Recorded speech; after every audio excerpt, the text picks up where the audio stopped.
Hey everyone. About to go live. Let's start the countdown.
Hello, everybody. Happy Wednesday. Hope you are having a good week so far.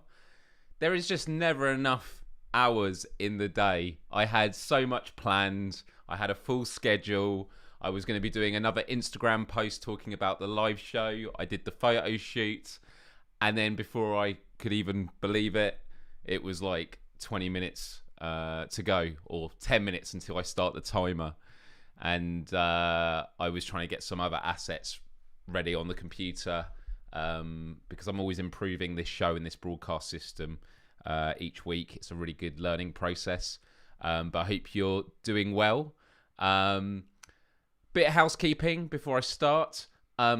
This is a weekly show that takes place this time every Wednesday. So if you're here right now, amazing. And if you're watching this on replay, don't worry.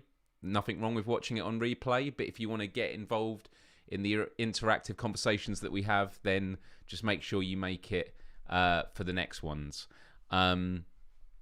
Also, in terms of my social medias, you can see them all down here. Instagram is the one to get me on. It's where I post on stories regularly.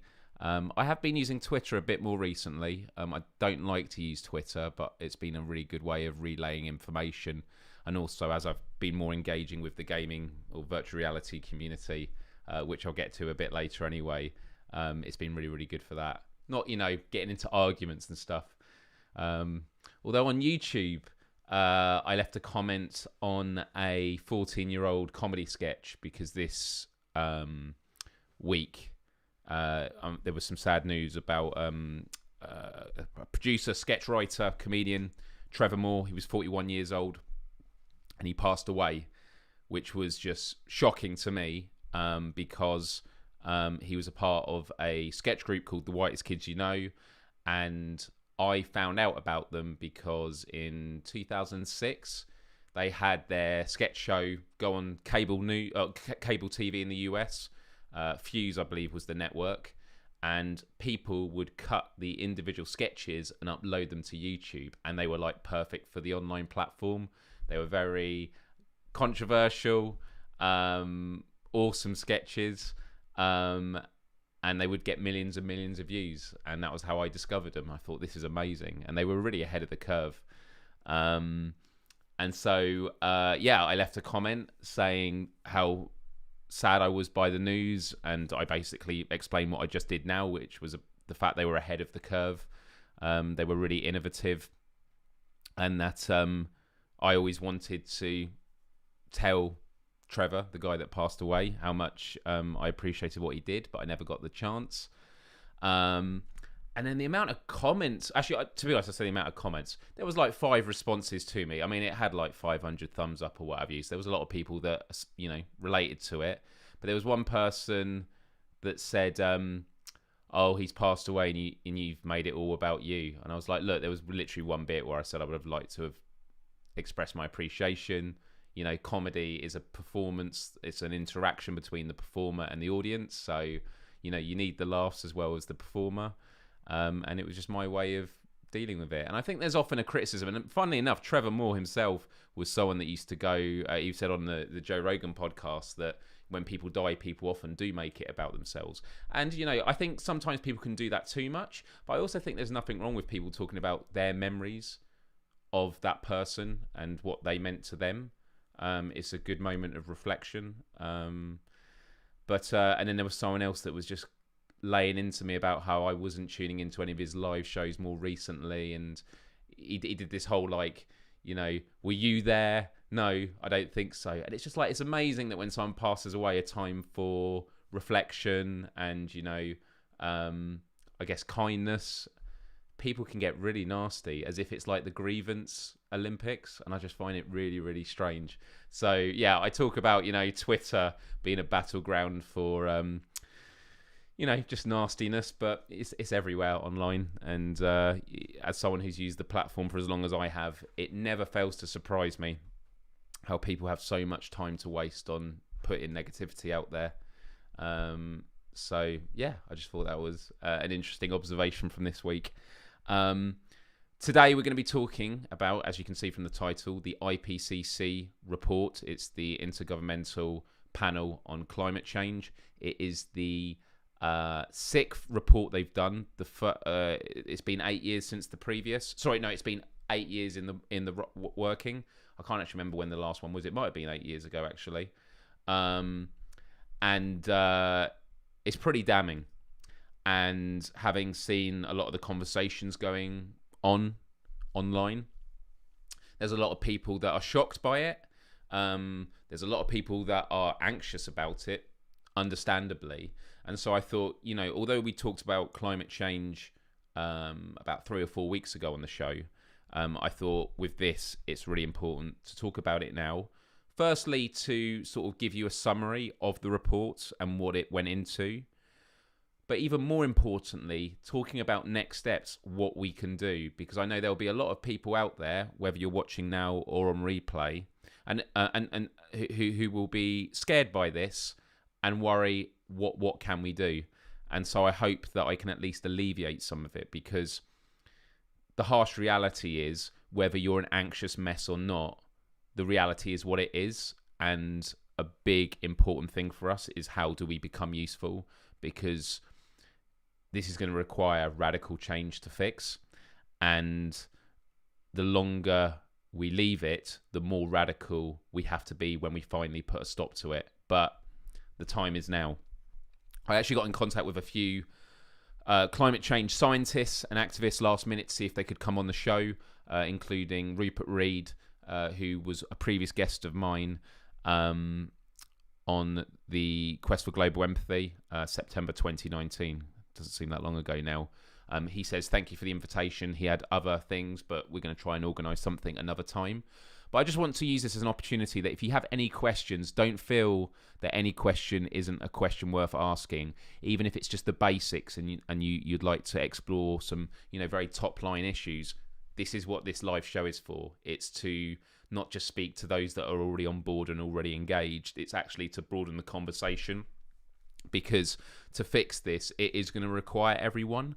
But saying that, there is a really important thing that we need to distinguish, and it is the con of the way we deal with climate change is everyone taking personal responsibility. You hear this with a lot of big crises. You hear it with COVID and that. The idea that, we don't need governmental policy and regulation. What we need is individual responsibility. And it's the biggest con to let big industry, corporations, and the rich off the hook. That is a generalization. There are, of course, going to be nuances within it, but that is a general trend that we'll also get into. So again, if you have any questions or that, just put them in the comments. I can favorite them if I can't answer them straight away, and I'll bring them up on screen later. And just as a last reminder, Myles Dyer Official on Instagram is the best way to find me. I've created new buttons today, so hopefully these work a bit better. So I would like firstly to say hello to everyone who said hello so far. Some of you I've already brought up already, but hola amigo, lovely to see you here. We've got William, good to see you here. We've got John, thank you John, Hannah, and John was just replying to what I was talking earlier about people being nasty online in times of reflection, that people can get weird, reflects on them, not you. And I totally agree. It was like a really old video I did about dealing with the haters. And it was the idea that people that throw vitriol your way, is just nasty and not constructive. It's a reflection that they just want your acknowledgement that they exist. People do it for attention. And it's a sad part of the human condition. People hurt, people are lonely. And sometimes it's used as a bit of a smear on someone, like, oh, they're just a bunch of loners. I actually think about it in quite a compassionate way, which is every human being just needs a hug. Everyone's got issues, and it's not to say we don't condemn abhorrent behaviour. Of course we do, and we try and correct it. But also, there's a lot of people hurting out there, and unfortunately they don't deal with it in the best of ways. And some of the ways they deal with it is actually by inflicting it on other people, bringing others down, which is a real shame. So, with that said, if you're watching and you just want to watch and don't want to comment, that is absolutely fine. There's no obligation to, but, just give that thumbs up button. We're currently on 7 likes, and there's 11 of you watching, so I reckon we could get 4 more. the thing that I know was going to happen was when I put this live stream up and I put articles on my social media, straight away I get comments from people that aren't even subscribed to me or follow me that just copy and paste all these talking points about how climate change is a hoax and that. And it's like, why can't they come to the live show where we can actually have a conversation? Because honestly, I would bring one of them up on the show and I would actually do an interview of them like this, you know? But we'll have to wait and see. I'm totally open to it. Okay, so the last thing I will say is at the end of last week's show, I went to twitch.tv, to my Twitch, to do some live streaming of Beat Saber. It's a virtual reality game. And it went really, really well. I mean, I was playing well, surprisingly, but everyone was really responsive. I had it set up so when you comment, I had a little robot reading your comments into my ears, which worked. But I bought a new game yesterday, which is another dance rhythm game called Synth Riders. I played 2 hours this morning for my workout, and it is so much fun. The developers came into my live stream and were chatting with everyone. It was really great. So I am going to do it every Wednesday. So after the live show, this closes down and I go on to twitch.tv, and anyone that's interested in chatting more, just chilling and watching me game and make a fool of myself, you can come there as well. So yeah, that's what we're going to be doing after this show. Cool. All said and done. Hannah said, I'm not sure those hardcore deniers are open to listening. True, but I do think, though, that there are interesting conversations to be had because, I think this is a good starting point, actually, Hannah, and I thank you for bringing this up. This is the fundamental thing. It's what we learn in biology about, you know, what happens in our environment. You learn it in geography as well. You learn it in all sciences at a very young age. The greenhouse effect. The greenhouse effect is so elementary. It's so fundamental, which is we have an atmosphere, and when carbon goes into the atmosphere, it creates a blanket. And when it creates a blanket, it traps heat because sun rays come in through the atmosphere. They bounce off the earth and radiate into the atmosphere, and the more particles of carbon in the atmosphere, the more heat that gets trapped in the Earth's atmosphere. Okay? Now, that is just an absolutely elementary starting point. So then you just got to ask the question, if more and more heat gets trapped in the Earth's atmosphere, what do you think that means? The Earth heats up. Okay. And if the Earth heats up, what does that cause? And people will go, well, there's flooding. Well, why that's from heating? Or, oh, there's snow in stuff like that. And, you know, the difference between climate and weather, and I saw a really good piece by Neil deGrasse Tyson on one of his shows many years ago. He was walking a dog down the beach, and he said this is a great metaphor for the difference between weather and climate. He goes, I'm walking the dog right now, and the dog represents the weather. Because as I'm walking, I don't know if the dog's going to go left or right. You know, the dog's moving all about the place. That's the weather. It's very hard to predict. But the climate is the overarching trend. And I know what that overarching trend is because me and this dog on this beach are walking that way. And I thought that was a really, really, really good way of doing it. Carrot Red, I've just saved your comment. So again, anyone else who wants to put questions on that, I'm favoriting them, so I will come back to them.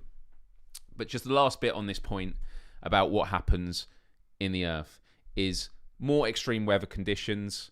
You know, wind occurs because of different air pressures. If you've got, it's basically the balancing of high and low air pressure. When different parts of the world heat up and others are cooler, it creates pockets of air pressure, and so it's always trying to work it out. And so if you have more extreme weather, it's going to create more storms. And then you've got stuff with the ocean. People forget that the ocean is one of the biggest sponges of heat. Like, the oceans are absorbing so much heat that comes from the sun. and I believe I'm going to say cautiously it's 80%. I think it might have been 90%. I read 90% of all heat is trapped in the ocean. So the ocean's doing a good job there, but there is going to come a point when the ocean can't hold anymore, and when that happens, we're going to be in serious trouble for a wide range of things. So with all that said, and I'm going to get to this question that's been asked in a moment. I'm going to try this button now that I've created, which is for share screen. Is it going to work? Ta-da! Yes. Right, let me just make sure it's in the right thing. So I recommend everyone goes and checks out this website. It's just IPCC.ch. It's the Intergovernmental Panel on Climate Change, and they have released their 6th assessment report. It's taken 8 years, and you've got some people going, they're being alarmist. My opinion is they're being conservative. Because think about it, right? Scientists want to have credibility because they want to be taken seriously. But they have been ridiculed for decades and decades about the climate change hoax. And so when they do a report, they are going to be as conservative as possible of how serious a situation we're in. And the really conservative report they've got is really, really bad. And I think it's actually way worse than what they say. That's just my opinion. With that said, I'm going to go to this. Ed Hawkins, okay? I would really strongly recommend you follow him on Twitter. He actually lives just down the road from me. He's in Reading, in England. He's a climate scientist. He's at the University of Reading. And he's actually a lead author of the IPCC report. And he also came up with something called warming stripes. So you see his banner and his mask he's wearing. It's called Show Your Stripes. And I got introduced to this because my friend Rao Reynolds, who's the vocalist and frontman of Enter Shikari, they played Reading Festival and they had this on the background. So this is warming stripes from 1850 to 2020. And basically, you've got a bar chart, and this is the global temperatures of how they've increased. So this is showing you how it's increased. I realise it's not fully in. There you go. So go to, and you can use the hashtag Show Your Stripes, and you can put your region here. So you can actually put, the globe, or I think you can put a town in. So if I put London, does it not let me do that anymore? Or maybe I have to do Europe. Yeah, then country, United Kingdom, then location. Carrot Red, he was just saying. So yeah, Rao, I was trying to get him on this show tonight, but he's been really busy. But yeah, Rao's actually was on one of my first podcast episodes. So if you look on my main channel at the Quest for Global Empathy, we had like a 2-hour discussion. It was a few years ago, but it was really good. Brilliant guy. So England. So this is the warming stripes for England. And as you can see, it's got a few peaks already, but the general trend. So I highly recommend checking that out. But yeah, Ed Hawkins, really, really good. And he really breaks things down well.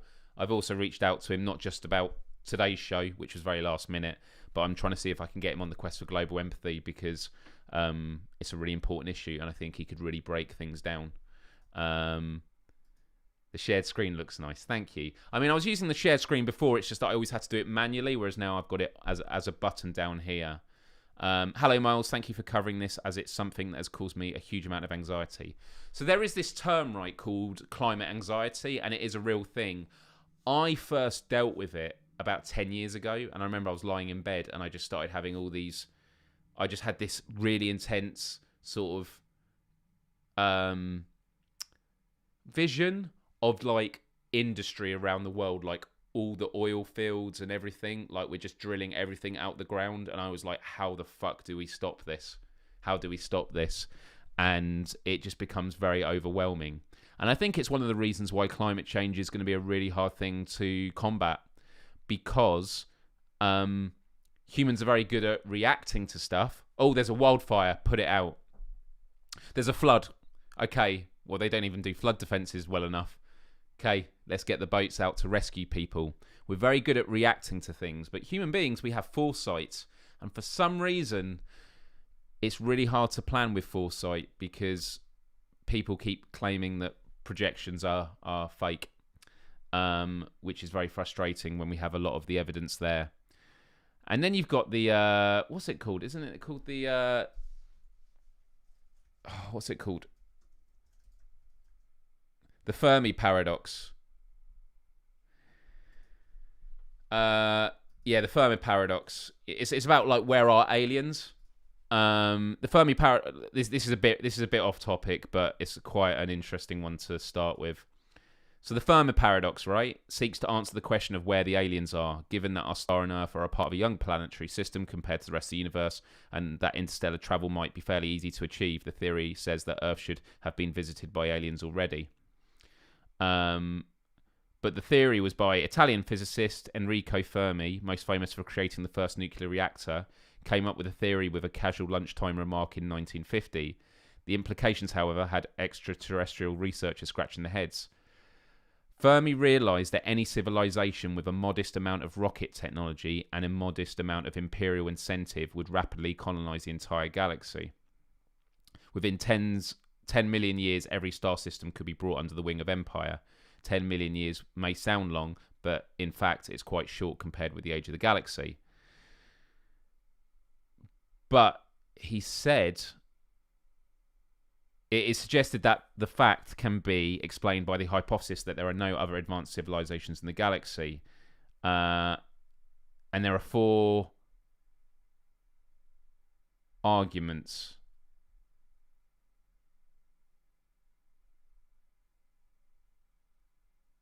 Wait.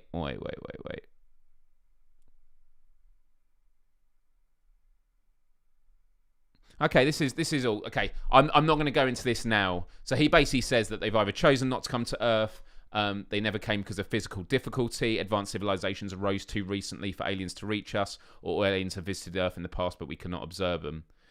But based on this, and this is relevant, it's the idea that perhaps when species evolve and become intelligent and can create civilization, and they create energy, abundance of energy like fossil fuels and nuclear energy, there becomes a filter. Do you know what? What is the filter?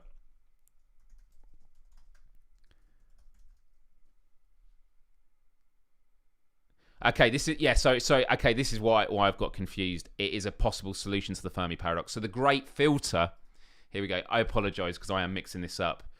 So the hurdles to interplanetary life is the idea that by the time species evolve as civilization, they basically destroy themselves with climate change or global warming, because we don't actually find... We're basically at a race against time, aren't we? Which is what's happening right now, is can we use our intelligence and ingenuity and technology to create green renewable energy before we deplete all the Earth's resources and create a tipping point that destroys the planet. So the idea is the reason there is no other alien life is perhaps the great filter is the idea that it's the natural inevitability that no intelligent life has ever got past this point, that we are either approaching, or some argue we're already past it and actually we are going to overcome it. I like the idea of that, but we'd have to wait and see. Anyway, that was just a little musings of me. It went a bit too far off topic than I was expecting, just because I got confused between the Fermi paradox and the great filter, although they are interlinked. So, show your stripes, as I mentioned. This was the report. And just to go into it, I'm going to explain some of the key takeaways. And there was a great article in The Independent by the climate correspondent Daisy Doon. And she named 10 things. I'm just going to go through a few of them. It's been put on quite a few articles. But these are the key takeaways of the IPCC. And then I'll talk about what we can do about it. Excuse me. Okay, so firstly, the IPCC report has stated that extreme weather events are on the rise. We're seeing them now.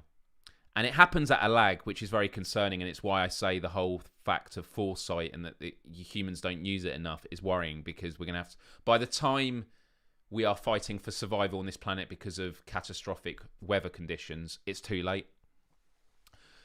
So heat waves, droughts, floods, extreme weather conditions all over, they are on the rise. We're seeing that now. Secondly, the humans' role in the climate crisis is, as they say, unequivocal. The debate's over. We are the main driver of worsening heat on this planet. Okay? And I started at the beginning of this live stream talking about the greenhouse effect. It's very elementary science at school. I don't know why so many people choose to ignore it. I know why they try and ignore it. Cognitive dissonance is a comfort. Why would we want to deal with a massive problem like that that's absolutely horrifying? It's easier to simplify it and say it's a hoax. Yeah? The just world hypothesis, it's called. It happens with so many tragedies. It's like victim blaming. When a really horrific thing happens to someone, the reason they blame the victim, like, oh, maybe they were somewhere they shouldn't have been, or maybe they brought it on themselves. That is an example of the just world hypothesis.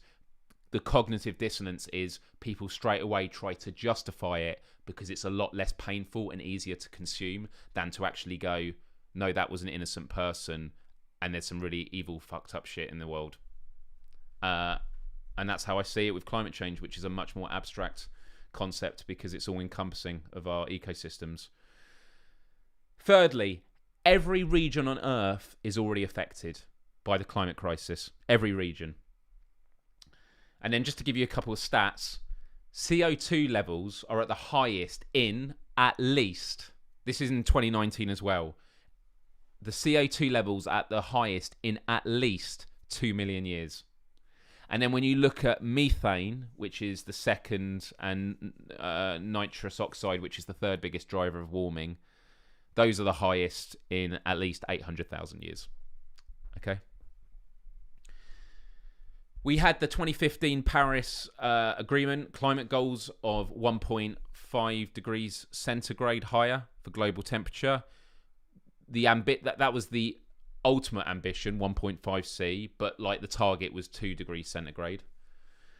And the climate goal is slipping beyond reach. And then just a couple more things. We've already made irreversible damage to this planet. So changes to ice, oceans, and sea levels, as they are currently, will never fix for centuries. Okay, so what we have now is what we have. And then finally, climate tipping points can't be ruled out. Now, climate tipping points for me is the most terrifying thing, and I will get to it, but I want to get to it a bit later in the show because I don't want to bombard you with too many scary things. But the tipping points is, and I have touched upon them in previous live streams and conversations, it is really, really scary. But a few things I pulled out from various articles, okay? First, Kasonen at Greenpeace, and forgive me if I've got the name wrong, or mispronounced it. They said we'll be taking this report with us to the courts. By strengthening the scientific evidence between human emissions and extreme weather, the IPCC has provided new, powerful means to hold the fossil fuel industry and governments directly responsible for climate emergency, she says. Only one needs to look at recent court victory against Shell to realise how powerful the IPCC science can be. And that is a true thing. If we can fight them in the courts, that would be amazing. And it needs to be done because the thing they respond to often is money. I think all oil companies should be sued, and they should have to put all their profits, all their bonuses and that into new technology. I mean, we should be banning fossil fuels, but I know that that's not practical. We have to actually transition. And what annoys me is when you start going through a lot of the solutions at governmental levels, whether it's the Green New Deal, if it's having a green investment bank, you get a lot of people in denial that go, oh, so where are we going to get all this money from? It's too expensive. And the thing that you have to tell them, and it's a talking point, but it's a really clear one. The thing you have to tell them is, if you think it is expensive right now to fix the climate crisis, then you've seen nothing yet. Because the longer we leave this, the more expensive it's going to be until it gets to a point that we simply can't fix it in time. And I remember 10 years ago doing videos using the Titanic metaphor, saying that, when the Titanic was about to hit the iceberg, you've got all the rich and that drinking in the bar, saying, oh, this is unsinkable, hits the iceberg. And this is a metaphor, it's not literally what happened, but you've got the idea that the Titanic is sinking and you've got the rich drinking in the bar still going, yeah, this is unsinkable, it's totally fine. And because they left it until their ankles got wet, or the boat was actually tipping, and they go, shit, now we've got to do something. They're rushing, they're frantic, they're panicking, and people died. Whereas if they were aware of it in advance or reacted sooner, it gives you more time to prepare. Because, metaphor's sake, we've already hit the iceberg when it comes to climate change. Hey, Kelly, good to see you here. Kristen says there are hundreds of billions of galaxies, each with, this is going back to what I said earlier, each with billions and billions of stars. I can't imagine we're alone in the universe. I bet our alien friends are just too far away to visit. Well, Carrot Red said the idea of us being alone in the universe terrifies me. Well, isn't there that great quote, which is, there are only two possibilities. Either we are alone in the universe, or we're not alone. Either of those answers is terrifying. I love that.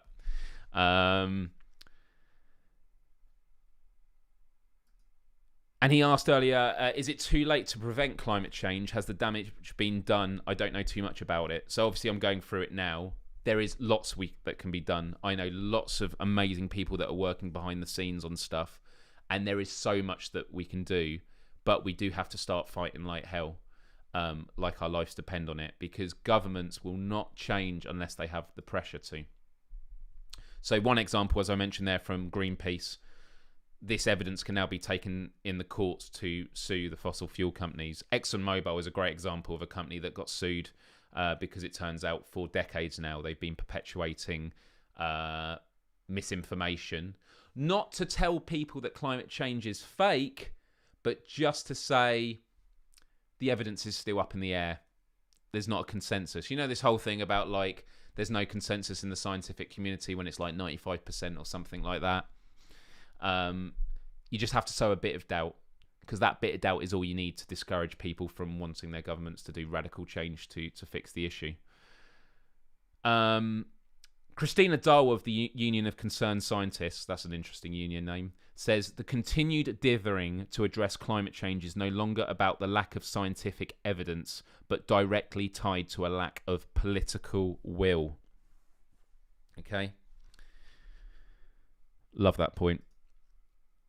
And I'm just getting off my Facebook. It was an article I shared. There was a really good quote in here. These are just from different people following it. Yeah, they basically said, it was in The Guardian. They said this is not the first generation of world leaders to be warned by scientists about the gravity of the climate crisis, but they're the last that can afford to ignore them. Which gets me to the final point, which is that means political leaders are now in the dock, and the vital UN COP26 summit in Glasgow, it's happening in the UK in November, may be the last hearing at which they can avoid the judgment of history. And it is going to be interesting to see what they come out with, because basically governments are playing a game of chicken. And it's because the way that government works is they never want to play defense, because they're worried that if we spend all this money, fossil fuels is a cheaper energy source, although it is changing over time. But to switch to renewable energy is going to be so expensive to do it completely, to completely transform the energy system. But that's because they always look in the short run. And they're worried that in the short run, by being the first to do it, they're going to put themselves at a disadvantage compared to other countries that continue to live on a fossil fuel economy. So that's one concern. So the narrative has to be, you have to go on the offense. And by the way, I just saw someone dislike this video, so I would love for you to call in on the show, or at least just mention in the comments that you're watching. I would love to have a conversation with you right now. And it's not a conversation to bully or win it. I'm just really fascinated with people that have such this visceral reaction to discussing the climate crisis, because I've already explained the just world hypothesis. I honestly think that's what it is. It's a lot easier to put your head in the sand and go, it's not that bad. Let's just carry on business as usual. Which is why I always come back to the same point, which is actually the point I was about to make just now about going on the offensive, which is, can you imagine if we invested in renewable energy, all this technology that could then be exported to the world? It would create a green economy. It would create so many jobs. If you care about jobs and the economy, this is the future. Like the idea, a lot of these, manufacturing industries have just been absolutely decimated by sending them overseas for cheap labor elsewhere. It's been happening in America. It's what led to the rise of Trump. It happened in the UK. It's what's led to things like Brexit. But manufacturing, and it's always seen as this like pastime. No, manufacturing is a very 21st century thing. We need engineers. We need manufacturers to help build the green economy. And another concern people have about this is they worry that it's all about raising taxes. It's a con to raise taxes. And I kind of agree with them, which you're probably going to be surprised to hear me say. And the reason why is this, and it's because nothing is ever black and white. It is because we have governments that, will use things to as an excuse to raise taxes, and then they won't invest it accordingly. And I've given this example time and time again, and I'm going to do it very, very quickly now. I've done a video on it in the past. Immigration is a great example. I'm going to talk about the UK in particular. There have been many reports and research that has shown that people that immigrate into this country are net contributors to the economy. They pay more via taxes and that into the economy than what they take out. Okay? That's the first thing. But if you live in areas in the country where public services are being stripped, where there's not enough housing or schools or doctors, public services, you're looking around you and you're like, where's the investment? And then you're seeing people, immigrants coming in, and you're going, there's not enough to go around. And then it's very easy to scapegoat with immigrants. And my point is, if governments, and it's been suggested before, I think it was called the Immigration Impact Fund. It was suggested by Labour under Gordon Brown, I believe. I'd have to check that. But it was the idea that what you do is you ring fence a percentage of taxation that is done, and it is used to invest in communities where immigration is high. So you've got, therefore, immigrants who are net contributors to the economy, and that net contribution to the economy is then used to invest in public services for everybody. But because that's not been done, is it any wonder why people therefore have a bad view on immigration in areas that are really depleted of resources and public services? Okay? The reason I use that is exactly what's happening with climate change. We are experiencing a climate emergency. Humanity is at the brink of extinction as we know it. But look at the TV. Look at what our politicians are talking about. Does it look it? Honestly, if the world was in trouble, do you think, don't you think it'd be on the news all the time? Yeah, it's probably not real. So I don't blame people that think that. And, they will put taxes up on everyday people. It was done with like the price of fuel in France, and there was massive protests. And it's because the policies that are done are not being done where it should be. It's the same with taxation. The rich, the elite, they write all the rules. They have all the lawyers and accountants that can work around the loopholes of the system. Whereas everyday people that are trying to get by are being told, and I'm bringing it back to the beginning, it's about personal responsibility. Are you doing your recycling? Okay, that's good. You're doing your bit for the environment. And it's like, I read something earlier that, do you know what? I'm going to just load it up now.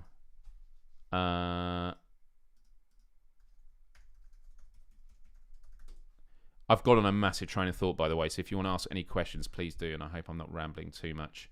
So,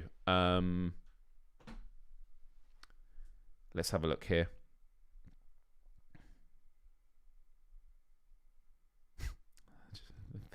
Video of ducks.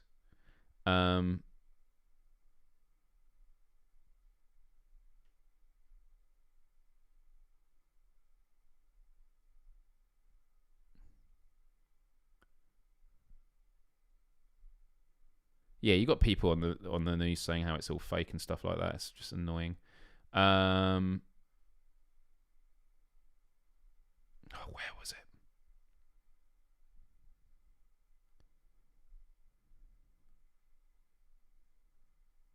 Oh yeah, someone mentioned about how all these people are paid off. So Ed Hawkins, who I mentioned, he was saying that the authors are volunteers. We do not get paid to be an author. It means taking on an enormous number of extra hours on top of our day jobs. We do this because we want to give policy makers the evidence they need to take the right decisions. Greta Thunberg. I know not everyone's a fan of her, but she's totally right. According to the new IPCC report, the carbon budget that gives us the best odds of staying below 1.5 degrees C runs out in less than 5.5 years at our current emission rate. Maybe someone should ask the people in power how they plan to solve it. Here we go. This was it. The wealthiest 1% of the global population account for more than double the carbon emissions of the poorest 50%.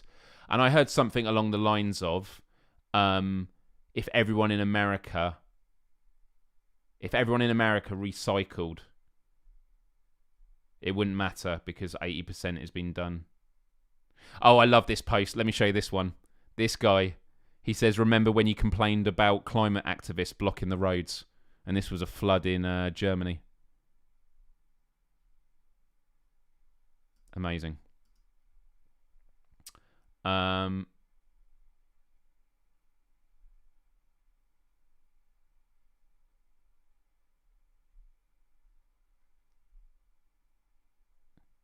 The IPCC has produced climate reports for over 30 years, each sounding alarm bell more loudly. Time is to act now. Anyway, sorry, I was just scrolling there. We're going to get to the potential solutions. You'll be glad to hear. But firstly, before that, let me just show you one video. You might have seen this video. This was in Greece. Look at this.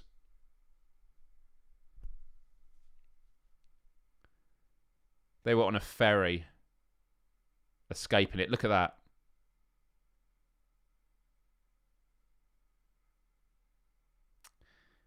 You look at movies about the apocalypse, and what I love is all these people going, it's just poor forest management. It's just poor forest management. They're not raking the leaves and taking care of the forest. Absolute bullshit. It's like, I can't believe people can even say that with a straight face. Like, people will literally see the reality. Look what happened with COVID, about people saying that, oh, these hospitals are empty. And it's like, no, all of them are in COVID wards, which have been sealed away from everywhere else because it's incredibly contagious. It's just, and you got like people that work in intensive care watching people every day die, and they're being called liars when they're putting their lives on the line. It's just cognitive dissonance is so scary. Anyway, with that said, you want some solutions? Well, you'll have to tune in next week. I'm joking. I wouldn't do that. That'd be really, really evil. Okay. So, if you have any specific questions about solutions, ask away. By the way, I'm wearing my No Fracking Way shirt. Okay. So I mentioned about the biggest con about it all being about personal responsibility. Keyword there, all. The idea is all about personal responsibility. If we all individually do what we can, we'll solve it. No. Industry has to change. 10 years ago, I was talking about this. I know people have been talking it way beyond that, and I was called crazy then. And you just have to get to a point where you don't give a shit anymore about these people that have just no interest in being problem solvers. As I've said, if we could go to completely green renewable energy, it would reduce pollution. It would be cleaner for everyone. People like libertarians and that, you would love it because you would literally be producing infinite energy, solar panels on your house and feeding it into a grid. We'd be off of an oil economy. We wouldn't rely on oil. We'd be producing energy that you could use to mine all the Bitcoin you want. It'd be decentralization of power structures. Sounds good if you ask me. So I will give some individual things, and I'm going to talk about some bigger things, okay? So firstly, The first thing I'm going to mention, a lot of you are going to groan. Cut down on meat. That is one of the biggest ways you can make instant change. Now, the reason I say cut out meat as opposed to cut down as opposed to cut out is because I am a meat eater. I've been a meat eater my entire life. However, the majority of my fridge is vegan food and vegan produce. But I do eat chicken still. I used to love bacon, pigs in blankets, pork burritos, all that. I do not eat pork now. If I'm at a barbecue or something, last night was it? My parents, they had some pork sausages. I had a bit of chorizo. I didn't have anything else. Sometimes if there's a pizza with pepperoni, I'll have it. So I'm not an absolutist, but I don't actively go out to a store and when I go to get burritos, I get chicken. Ideally, I shouldn't be eating chicken at all. But don't let perfect be enemy of the good. Just next time you go shopping, if you're a meat eater, just go to the vegan aisle and just have a look at the stuff in the frozen section. And just, treat it like a game. Like, see something that you would normally eat, which is meat, and go, oh, I wonder how this compares. And just give it a go. There'll be some stuff that is rubbish, and there'll be some stuff that is great. And for me, there were these vegan burgers that taste amazing. And I do it with smashed avocado, chili flakes. I do have it with cheese sometimes, which is not vegan. But then sometimes I get vegan pulled jackfruit, barbecue jackfruit pizza. Amazing. And just cutting it down gradually is amazing. Don't be absolutist, okay? Because I get it. It's an addiction. But the reason I say it is the more people that start doing it, the better the choice of vegan food. Because this is the worst thing to use when you're talking about vegan food. It's chicken or egg. Because as more people start buying vegan food, the demand goes up, and so they put more stuff out that's vegan, that gives you more choice, it's better quality, and the cycle continues. It's really, really important. I look at Aldi, where I go shopping in the UK, and every couple of months there's another freezer section that's vegan stuff, and it's amazing.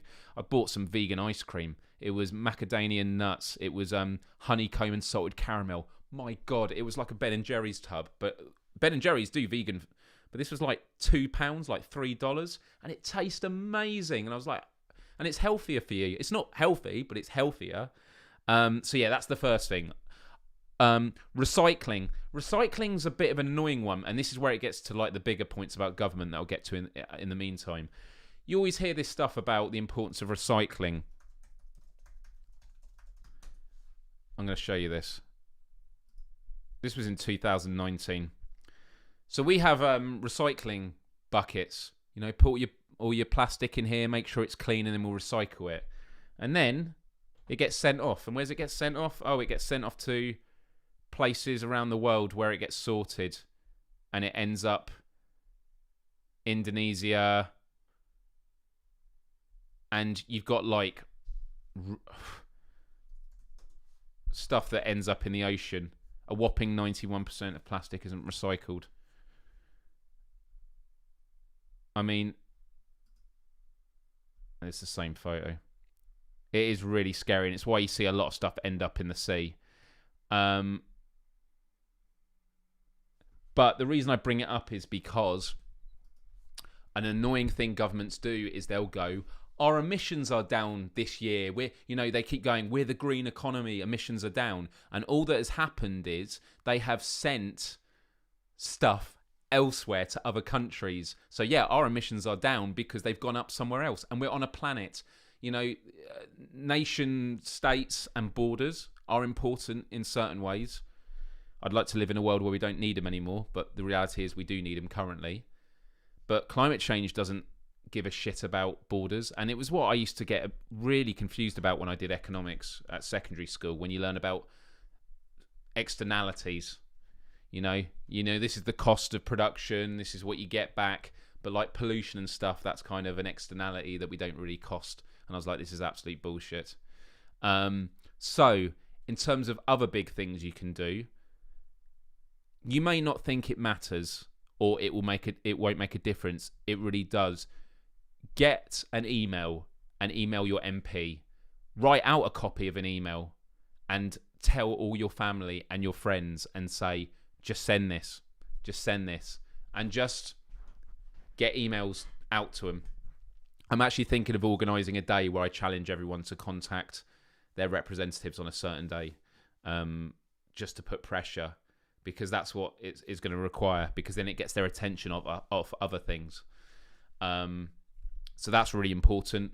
It's going to be about governmental pressure, or become an activist yourself. Look for groups, whether it's on Facebook or social media. Follow people. Your ecosystem of information is all about who you follow. So on Instagram, on Twitter, follow scientists. You can follow like public figures that go on the news and that, but go to the root of it now, because we're lucky that we live in a world where, as I explained on Twitter with Mr. Show Your Stripes, Ed, what was his name?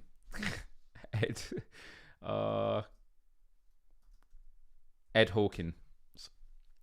Do go follow him. He's been absolutely brilliant. And by the way, this is a great diagram to look at. Human influence. So this was the simulated natural effect, and this is what we're doing. And look, this is where we are now. So we're not quite at 1.5, and that's why I'm saying about us being conservative,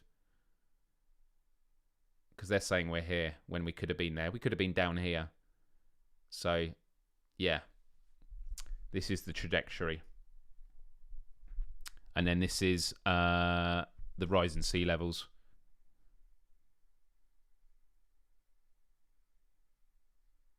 So we're here at the moment, but it is going to exponentially go. So yeah, there's a couple of things there. Right. Anyone got any questions?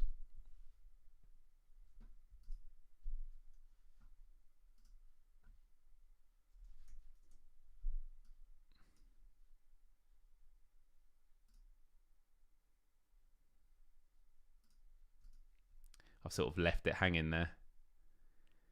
Because the other thing I will mention, Raoul Reynolds, who I was really wanting to get on the show tonight, but I didn't hear back. He's been a very busy boy. The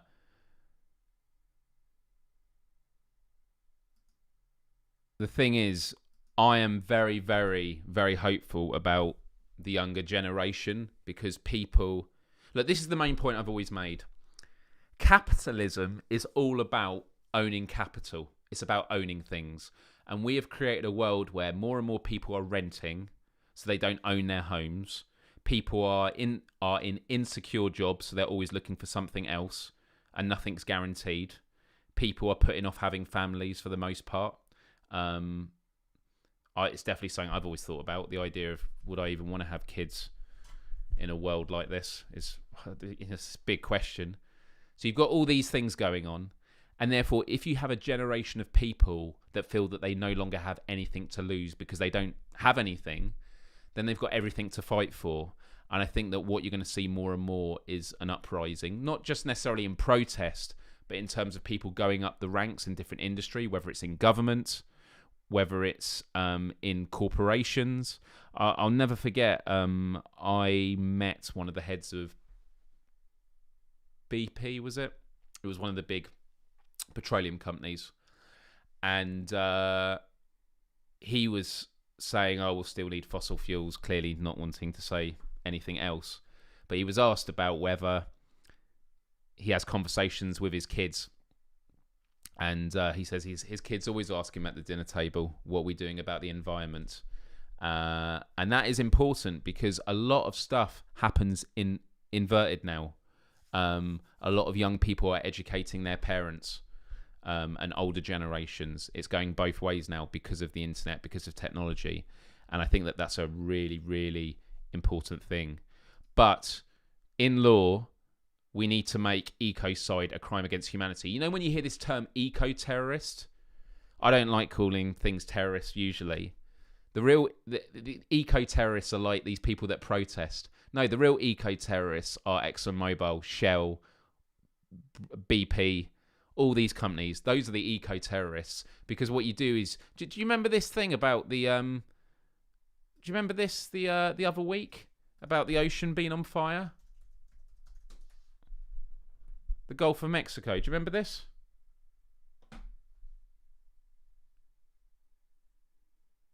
This is an advert. Do you remember this? This was in July. What you're looking at now is the ocean, the Gulf of Mexico. A gas pipeline ruptured on. So we are such a fucking stupid civilization that we've managed to set the ocean on fire. We're spraying water on the ocean to put it out. I mean, oh man. And then you got stuff like, this was just the other day. Yeah, the largest tyre dump in the world is on fire. It's in Kuwait.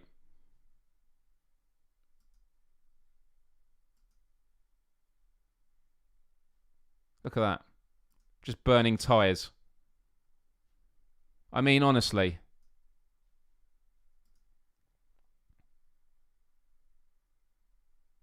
And so I tell people again that deny it about like the greenhouse effect. Where do you think that goes? When that goes into the atmosphere, do you just think it fucking disappears? What do you think happens to it? Do you think it just floats off into space? No, it's our atmosphere. Arnold Schwarzenegger gave a really good metaphor about like if you were in a car and you had to turn the ignition on and you either could keep the garage door closed or open, what would you do? You'd open it because it would kill you if it was closed. And that's literally what our planet is. I mean, oh man. Looks like a portal to hell. Oh, yeah. Drop the dollar, save the planet. Get Rao on next time. What a legend, met him once and he's incredible. Thanks for this. Yeah, no, I am going to get Rao on. I'm trying to get him to come over and hang out and so I can finally show him virtual reality. By the way, in the next 5 minutes, we'll wrap this up and we'll go to virtual reality stuff on Twitch. Look, I wanted to go a lot more into solutions and stuff like that, but I think that the bigger conversation, hopefully when I've been going through the problems and the scale of it, I have provided solutions, because what I've been doing is talking about a lot of the arguments against it and really breaking it down to, you know, simplicity's sake. And the thing is, there are solutions, but a lot of the most obvious solutions aren't done because we've always done things this way. And it even gets into the heart of our economic system. You know, when criticizing capitalism, I am a critic of capitalism, but it always seems that you have to fall in one of two camps. Either it's like capitalism is the most horrific system we've ever had, or it's the best thing ever and there's nothing wrong with it. And like, so when I criticize capitalism, I'll get free market capitalists saying capitalism has brought more people out of poverty than any other system in history. And I will say, yeah, it has. But that doesn't mean that a system doesn't get to a point where it becomes cancerous. And it's why what we're in right now is late stage capitalism. It is, you know, they don't like this phrase, you know, you can't have infinite growth on a finite planet. But that's literally what we're doing. Because as long as you can cut down trees in the Amazon and sell it, it's got market value, because we have no regulations that can curtail the fact that there are negative externalities. Because by the time the negative externalities hit, which is extreme weather, oh, okay, then you can sue them. It's not preventative. It's not preventative. And that's the absurdity with all this, and it's what I just don't get. I find it very, very frustrating. And so we need a new economic system. But it's only going to come about if we have policy that instigates in good technology that can really help. My parents, by the way, and my parents have done very well for themselves. They didn't start out that way. They've really, really done well for themselves. They now have solar panels on their home, and it's amazing. Look at the technology. Because my dad's got in the attic this wall battery, and when it gets to 100% of charge, it can then start feeding it back into the grid. But he doesn't like to do that because you don't get money for it. That is insane. there should be incentives. And so when we're talking about solutions should be stuff like, and I was going back earlier about how people worry about climate change, it's just code for raising taxes on everyday working people. Well, why don't we switch it the other way? Why, instead of raising taxes, we say, you want to buy something that's green or good for the environment? We'll remove value-added tax. We'll remove tax. We'll remove subsidies for fossil fuels, and we'll add subsidies to solar panels or other renewable means. This is the stuff we need to do. Man, a 1 hour show was never going to be long enough for this, was it? I appreciate there's 20 people watching right now. Definitely give this a thumbs up if you haven't already. I'm really, really gutted the person that gave a thumbs down, because it pops up when people give a thumbs up or a thumbs down. They didn't put in the chat. They literally gave a dislike and then ran away. And there's nothing wrong with disliking. I would just love to have that conversation, because right now I'm just speaking with people that are curious about the issues and what we can do about it. But these are the main takeaways to summarize, okay? Main things to summarize are, our current political system is not fit for dealing with this problem. It is only going to react to pressure from the bottom up. So you need to start having conversations with people. People aren't going to want to talk about it, but then you've got to speak about things that relate to them, because it is going to impact people. Do you want your house flooded? Do you want to see... I think the last male white rhino just died. You know, you just got to talk in people's languages.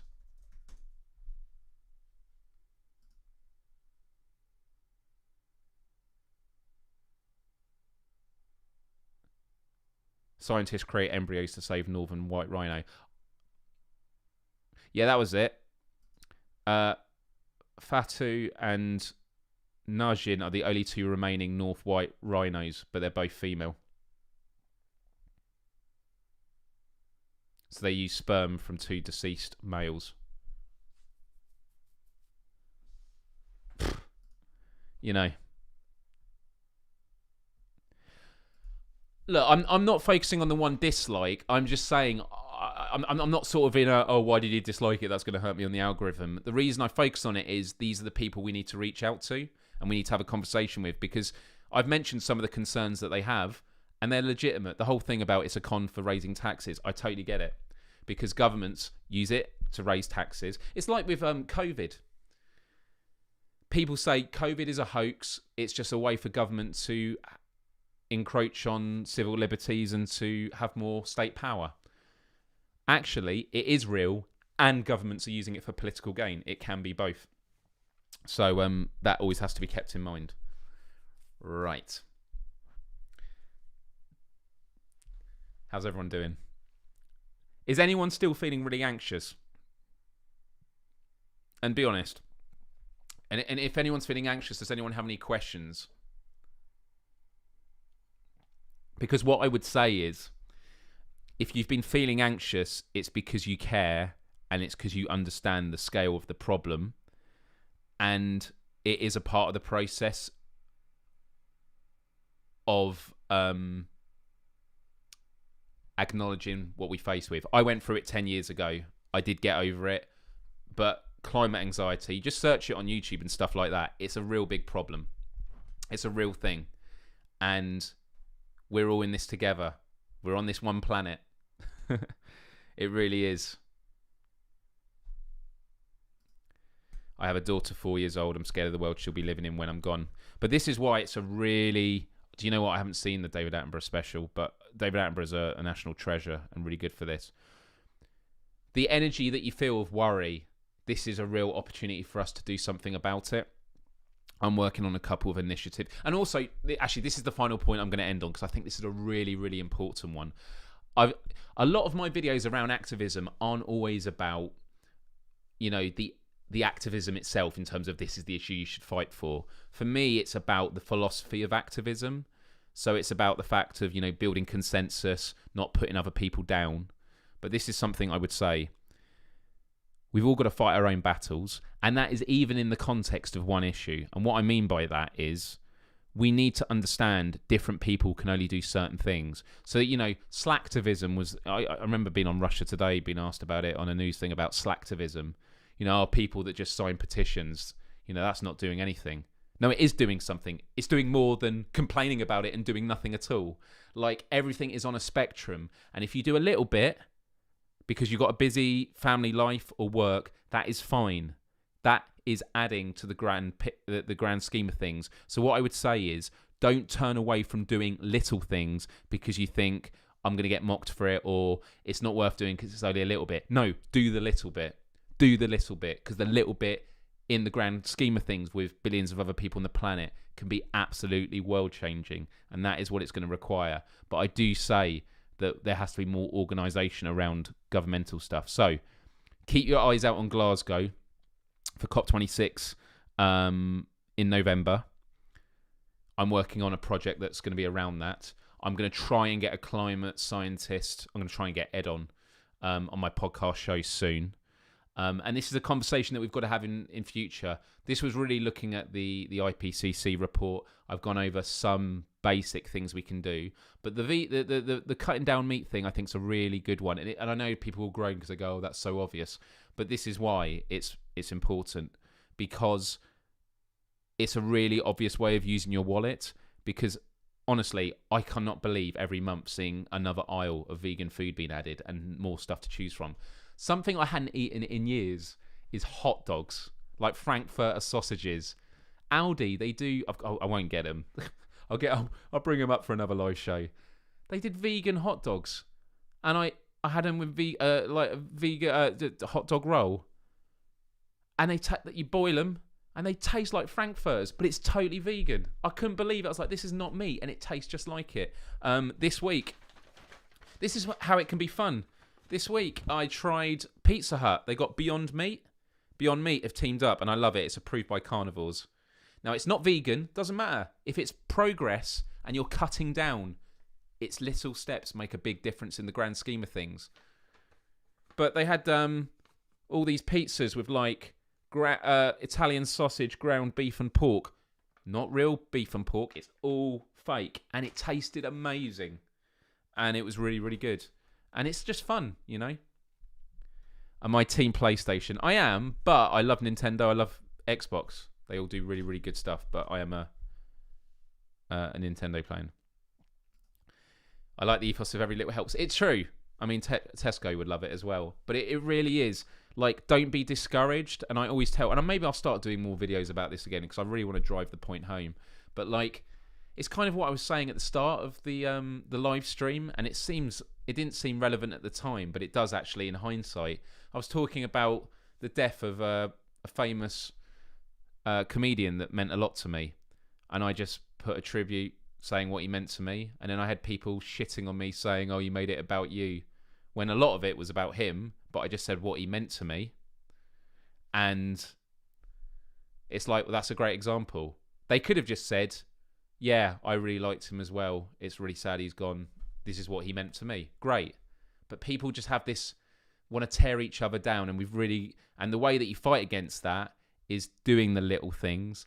And when people slip, is not condemning them, but just saying, hey, this might help you next time. Because once people start seeing that, they'll be less scared to make mistakes and learn.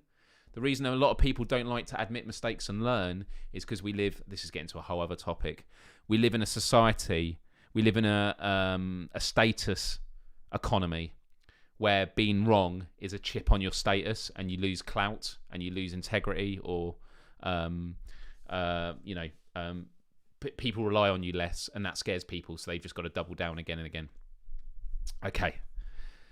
And my band's got a song about that called Prism, which we hadn't announced, actually. I mean, oh well. It's not out for a while. I like the ethos of every little helps. Yep. Hell, a recent South Park episode had Cartman accepting vegan burgers unlike because it was actually artificially processed stuff. Right. Combine personal harm reduction with community pressure to improve change policy, baby. Absolutely, Kat, and it's good to see you here. Right. Honestly, God, these live streams go so quickly. I am going to put a question up on my Instagram in the next couple of days asking what you want me to talk about on future streams. The last Wednesday of each month will just be a Q&A and casual discussion.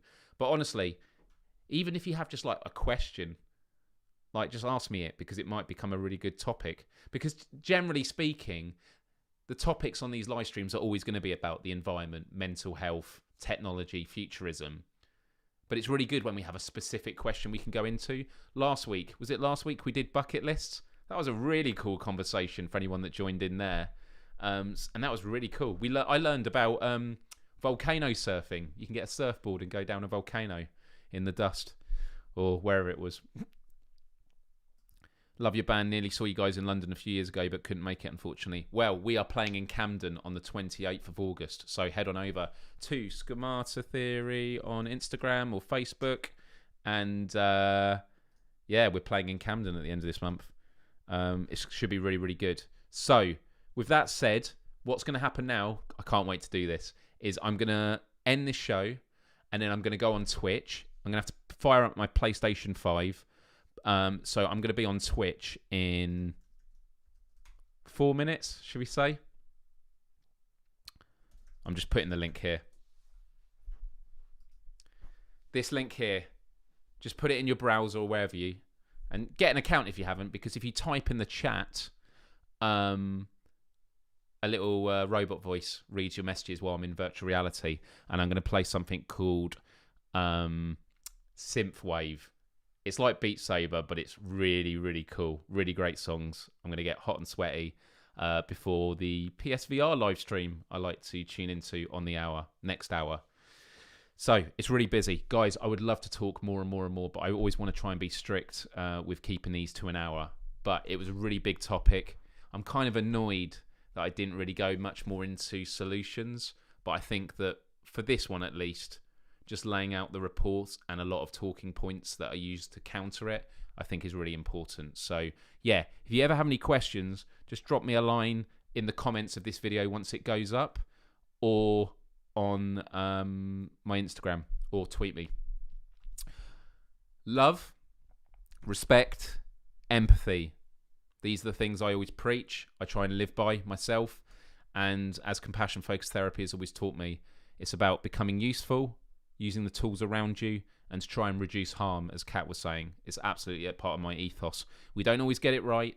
We always make mistakes, and that's fine. The question is, do we approach the mistakes with good intentions of wanting to learn? Doesn't mean we don't make mistakes again and again and again, but it at least means that we're approaching it from a place of offense against the problem, as opposed to defending the problem by saying, it's too scary to resolve this, I'm just going to stay where I am. And those are the people that we need to reach. And so with that, I want to wish you all a really, really wonderful rest of your week. I really enjoy doing these live shows every week. And every week, I still get nervous wondering if anyone's going to turn up. So the fact that you do, and more are turning up each week, just makes me realise I need to keep on doing this. And I've got lots of exciting things planned, including a few Quest for Global Empathy episodes, a few video ideas, and even these Twitch streams. The Twitch stream last week was amazing. So yes, twitch.tv/Myles Dyer. I will see you there in 4 or 5 minutes. If you go there now, I think the chat's open, and then I'll just appear on screen once I go live, okay? I better see you there. Love you all. Love, respect, empathy for the final time. Peace.